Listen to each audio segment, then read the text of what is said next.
Hello बच्चों, कैसे हैं आप सब। आशा करती हूँ आप बहुत अच्छे होंगे। बच्चों, आज मैं आपके लिए एक नया पाठ लाई हूँ, बाढ़ का बेटा।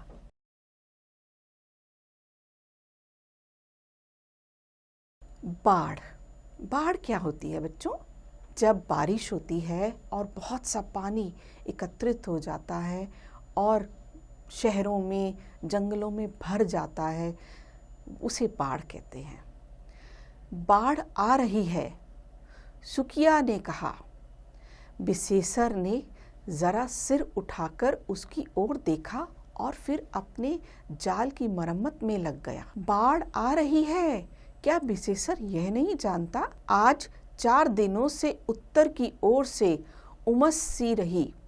हिमालय की तराई में जो लगातार बिजली चमकती रही, बादल गरजते रहे, वे क्या यह सूचना नहीं देते थे कि बाढ़ आएगी ही?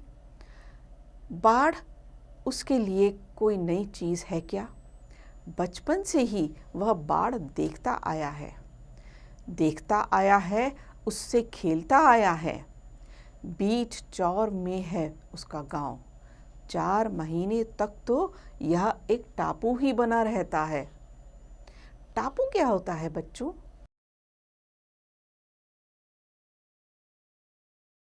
टापू एक जमीन का वह टुकड़ा जो पानी के बीचों बीच होता है, जिसके चारों ओर पानी होता है, उसे टापू कहते हैं। विशेषर को अपने बचपन की याद आ रही है और याद आ रहे हैं उसके दादा प्रयाग सहनी। बूढ़े प्रयाग सहनी इसी तरह एक दिन जाल बिछाकर बैठे थे कि उन्होंने विशेषर को पुचकार कर बुलाया, आओ बेटे, एक नया खेल सिखला दे तुम्हें। और सचमुच खेल खेल में ही उन्होंने विशेषर को क्या क्या नहीं सिखला दिया। जाल की मरम्मत करना, नया जाल बनाना, जाल का तागा कैसा होना चाहिए, जाल को कैसे तैयार करना चाहिए, कैसे संभालना चाहिए और कैसे फेंकना चाहिए। सिर के चारों ओर घुमाकर फेंकते ही वह एक बड़ा सा वृत्त बनाता। पानी में इस तरह गिरे कि उस वृत्त के दायरे में मछलियों को निकल भागने का मौका ही नहीं मिले। प्रयाग सहनी ने मछली मारने के सारे गुण भी विशेषर को बता दिए थे। जब बाढ़ अपने ओस पर होती तो वह विशेषर को नाव पर बिठाकर चल पड़ते चौर की ओर।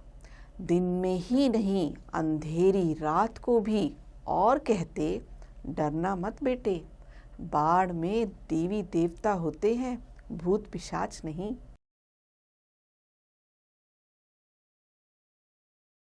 जब नाव बीच चौर में पहुंचती तो बूढ़ा पतवार चलाना छोड़ देता, नाव को स्थिर कर देता और उसकी मांगी पर जाल लिए खड़ा होकर पानी की ओर एकटक घूरता। विशेषर को याद नहीं कि कभी उसके दादा का निशाना चूक गया हो। प्रयाग सहनी ने विशेषर को नाव के बारे में भी बहुत कुछ शिक्षा दे दी थी। किस लकड़ी की नाव अच्छी है से लेकर जब नाव भंवर में पड़ जाए तो कैसे निकलना चाहिए वहां तक। बाढ़ आ रही है तो आए, प्रयाग सहनी कहा करते। बेटे, बाढ़ से मत घबराना, भगवान खुश होते हैं तो पानी देते हैं। बाढ़ नहीं आए तो मछली कहाँ से आएगी? और अपनी 2 बीघा जमीन से ही जो परिवार भर की गुजर चल जाती है, क्या उसमें बाढ़ की देन नहीं है? 2 बीघा जमीन और परिवार भर की गुजर। विशेषर को कभी अनाज नहीं खरीदना होता।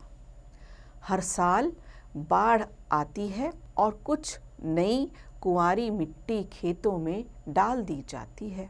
वह नई कुंवारी मिट्टी न्यूनी सी चिकनी, सोने के रंग वाली, ज्यों ही उसमें धान रोपते देखते ही देखते वह छाती भर बढ़ जाता।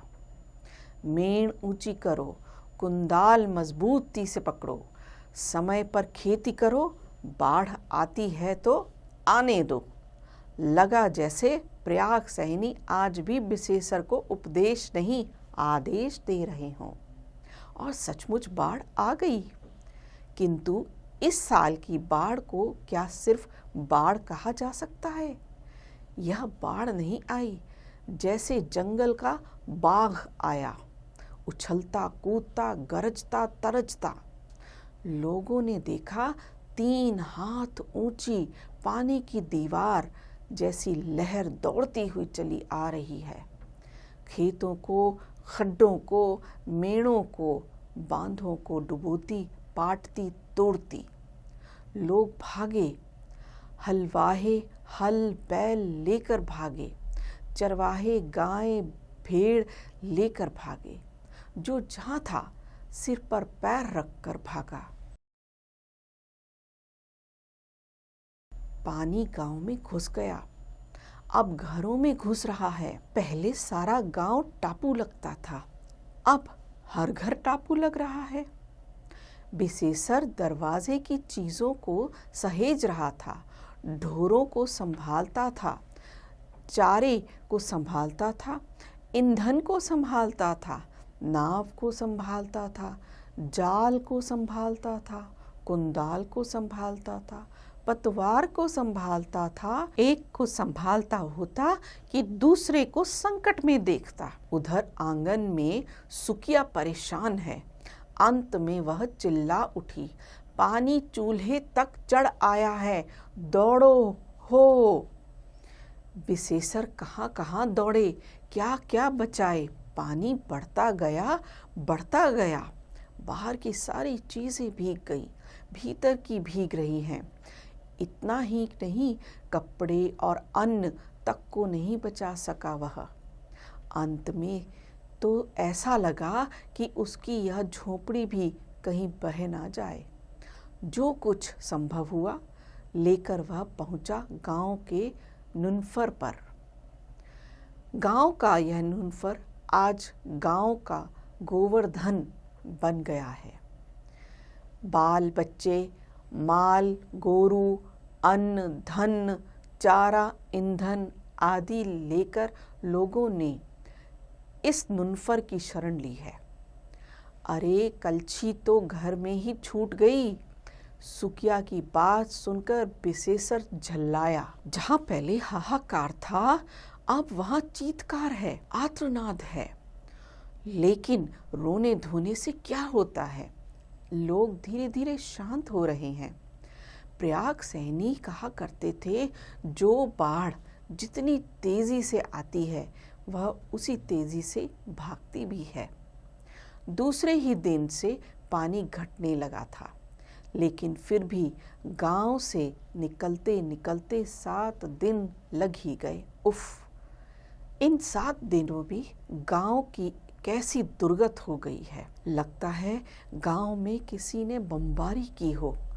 ज्यों ही पानी घटने लगा, कच्ची मिट्टी की दीवारें जो भीग गई थी धड़ाधड़ गिरने लगी। चारों ओर ढू ही ढू, मलबा ही मलबा दिखाई पड़ता है। खेत की फसल गई, घर का अन्न भी सड़ गया। अगले दिन कैसे कटेंगे, सारे गांव में मायूसी है। सुकिया उदास है। विशेषर की आंखों में नींद नहीं आ रही है। बाढ़ आती थी, जाती थी, लेकिन यह क्या बाढ़ आई थी?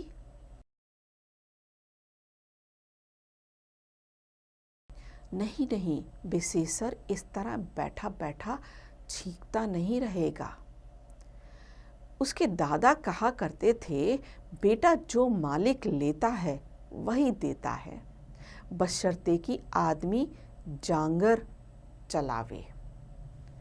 विशेषर जांगर चलाएगा, हाथ पैर से काम लेगा, ये पुट्ठे किस काम के यदि ये संकट में काम नहीं आए। विशेषर ने कुंदाल उठाई, घर में दरवाजे पर जहां जहां कीचड़ जम गई थी साफ कर दिया। फिर उसी कुंदाल से सारी सड़ी गली चीज़ों को बटोरकर एक खड्डे में डाल दिया।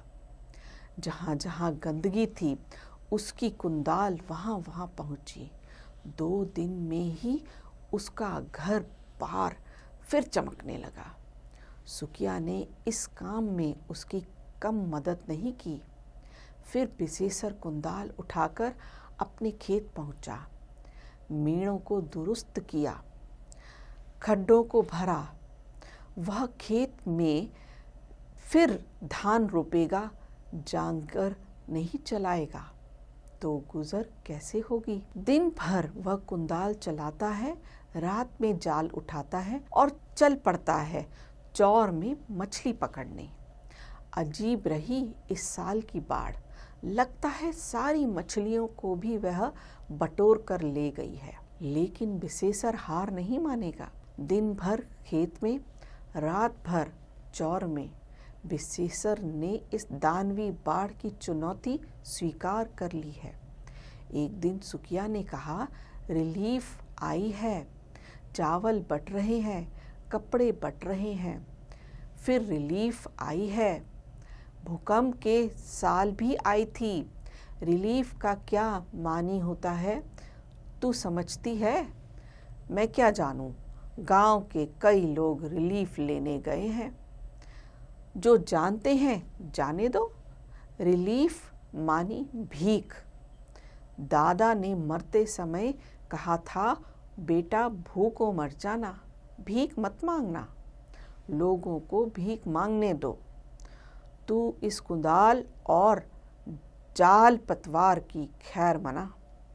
बोरे के बोरे चावल, गट्ठे के गट्ठे नोट बट रहे हैं, लेकिन विशेषर अचल अडिग अपने काम में जुटा है। अब पानी कम हो रहा है, अपनी हुसली दे, बंधक रखकर कुछ पैसे ले आऊं और बीज खरीदकर धान रोप दूं। सुकिया कुछ उज्र कर सकती थी, लेकिन उसने हंसकर हंसुली उतार दी। बच्चों, इस पंक्ति में एक नया शब्द है, हंसुली। हंसुली एक प्रकार का गहना होता है जो महिलाएं पहनती हैं। हंसुली हाथ में रखते ही विशेषर की आंखें छलछला आईं। यह पहली बार है जब उसे बीवी का गहना बंधक रखना पड़ रहा है, लेकिन वह तुरंत और हंसकर बोला, भगवान मालिक है, सुक्को रानी फसल आएगी और हंसुली के साथ सूद में कर्णफूल भी लाएगी। यहाँ से 20 मील पर बीज मिलता है।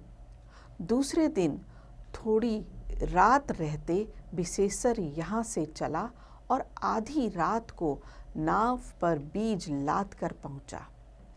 आज भोर में ही वह खेत में धान रोप रहा है। उसकी बगल में सुकिया है। सुकिया यूं तो अधिकतर घर आंगन के ही काम में लगी रहती है, लेकिन बाढ़ के पानी का क्या भरोसा, और खेत सूख गया तो फिर धान में हरियाली आने में ही पखवाड़ा लग जाएगा। अतः वह भी जुटी है, डटी है। हरे हरे धान के बीज जमीन पाते ही जैसे सिर उठाने लगे हों। विशेषर खेत रोप रहा है और उसका रोम रोम पुलकित हो रहा है। बाढ़ आती है, बाढ़ जाती है। समय पर यदि खेती हो गई तो सारी क्षतिपूर्ति हो जाएगी। बच्चों, इस पंक्ति में एक नया शब्द है, क्षतिपूर्ति। क्षतिपूर्ति यानी नुकसान। उसकी आंखों में वह दृश्य नाच रहा है जब ये बीज बढ़ने लगेंगे, फैलने लगेंगे। कार्तिक में छाती भर धान आ जाएगा और माघ आते ही इन खेतों में सरसों का पीला समुद्र लहराने लगेगा। उसी समय आकाश में एक हवाई जहाज जा रहा था। इधर बाढ़ क्या आई, हवाई जहाज़ों की भरमार हुई। नेता आ रहे हैं, अफसर आ रहे हैं, इंजीनियर आ रहे हैं, सभी देखते फिरते हैं। इस प्रलय कांड से लोगों को त्राण कैसे मिले? सुकिया का ध्यान ऊपर गया। वह बोली, वह हवाई जहाज जा रहा है। विशेषर अपनी उंगलियों से बीजों को छिटकाते और रोपते हुए बोला, हवा में मत देख, हमारा काम जमीन देखना है, हम जमीन देखें। वे अपना काम कर रहे हैं, हम अपना काम करें। और सचमुच उसकी नज़र ऊपर नहीं गई। वह उसी लगन से, तल्लीनता से अपना खेत रोपता रहा। बच्चों, इस सुंदर पाठ को आशा करती हूँ आप सबको अच्छा लगा होगा। आप इसे स्वयं भी पढ़ें और अभ्यास भी करें।